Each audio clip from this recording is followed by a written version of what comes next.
Hey, this is Ciderhelm, and welcome to the Vainglory Hero Spotlight. Today we're looking at Baron, a living siege engine who rains destruction on his enemies. Baron brings incredible range and powerful burst damage to his team. When building crystal items, he becomes mobile artillery, shelling enemy teams from extreme distances. His weapon path enables aggressive maneuvering during combat, allowing him to quickly bring down high-value targets. Baron's heroic perk, Rocket Launcher, significantly increases the damage of his basic attacks. Additionally, each rocket explodes on impact, dealing full damage to surrounding enemies. This splash damage is reduced against lane minions. When Baron activates his Porcupine Mortar, he lobs a shell to the target location, dealing heavy damage to enemies on impact. Baron can hold up to 2 shells at a time, allowing him to fire twice in rapid succession. Enemies are also lightly slowed when hit by a mortar. When purchasing red weapon power items, the strength of the slow is greatly increased. On the other hand, blue crystal power items extend the range of this ability, allowing Baron to shell enemies from greater distances. I recommend learning and upgrading this ability first. When building crystal items, always take the overdrive as soon as possible. After powering up his jump jets, Baron launches to the target location, then gains a burst of movement speed. His next basic attack after landing fires quickly and reloads instantly, allowing him to fire 2 rockets in rapid succession. Blue crystal power items greatly extend the range of this ability. However, Baron takes longer to power up for jumps the further away he is from his destination.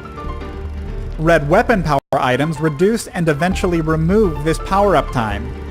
Additionally, each basic attack reduces the cooldown of jump jets, allowing weapon builds that focus on basic attacks to use this ability more frequently. The overdrive for this ability grants Baron immunity to most negative effects while in flight, and for a moment after landing. I recommend learning this ability at level 2, upgrading it second, and taking its overdrive when dealing with teams that have strong stuns or other crowd controls. Baron's Ion Cannon ultimate allows him to mark a location for an orbital strike. A few seconds later, the location is obliterated, dealing massive damage to all enemies in the area. This deals full damage to enemies near the center, while dealing reduced damage to enemies near the edges. Enemies can see and hear the moment Baron activates Ion Cannon, but only his allies see the targeting marker. The actual location of the strike is not revealed to enemies until immediately before impact. Passively, each rank of Baron's ultimate increases his basic attack range, allowing him to target enemies from further away. I recommend learning and upgrading this ultimate whenever available. When building weapon items, consider the final rank of the ultimate over the Porcupine Mortar overdrive. A teamfight breaks out as the enemy Alpha and Catherine catch Baron and his team out in the open.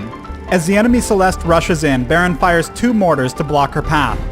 Because he's building heavy crystal power, Celeste is forced to back off to avoid the extreme damage of each shell. Immediately, she unleashes her Solar Storm. Had he built weapon power, he could quickly jump to avoid the storm, but due to his slower movement and the power-up time on his jump jets, he'll need to eat the full barrage to continue moving to safety. But Baron has just triggered his Ion Cannon. Despite outranging Celeste, she moves quicker and strikes faster than him, and his only chance to take her down depends on landing this ultimate. As the Ion Cannon's location is revealed, Celeste has already started moving into its impact zone to avoid another mortar shell. Many heroes can easily avoid getting hit by any individual mortar shell, but this very trait makes him fantastic at driving opponents into his Ion Cannon or another mortar shell. On pure instinct, Celeste backs away from the Ion Cannon, getting annihilated from both impacts. Alpha and Catherine move in, sealing Baron's fate. By splitting the team at the start of the fight, Baron was forced to spend his time covering his weaknesses rather than positioning for his damage and zoning. During this match, Baron and the enemy Jewel have been massive threats, with each team setting up to play to their strengths. Baron and Arden prepare for the inevitable fight as Saw baits the enemy team. The moment they dive in, Arden brings down the gauntlet. At this moment, Saw has already been stunned by Catherine and now rooted by Rhyme. However, Arden has managed to stun Jewel in the gauntlet walls, providing the only real chance Saw has of staying alive. Right now, Baron has 2 huge things going in his favor. First, the gauntlet walls allow him to safely stay close to the fight. Second, because Rhyme and Catherine are both focused on finishing Saw off, he knows exactly where to aim his mortars. He's already hit Rhyme once, and as the second shell lands, he'll hit him again. Saw backs off thanks to Arden's Vanguard just as the ion cannon strikes, erasing Catherine and Rhyme. Jewel is the last enemy standing, but despite her extreme damage, Baron finishes her off with a flyby, not even looking at the explosion as he pushes forward. Thanks for watching the Baron Hero Spotlight. Download Vainglory free on the Apple App Store, Google Play, and the Amazon App Store.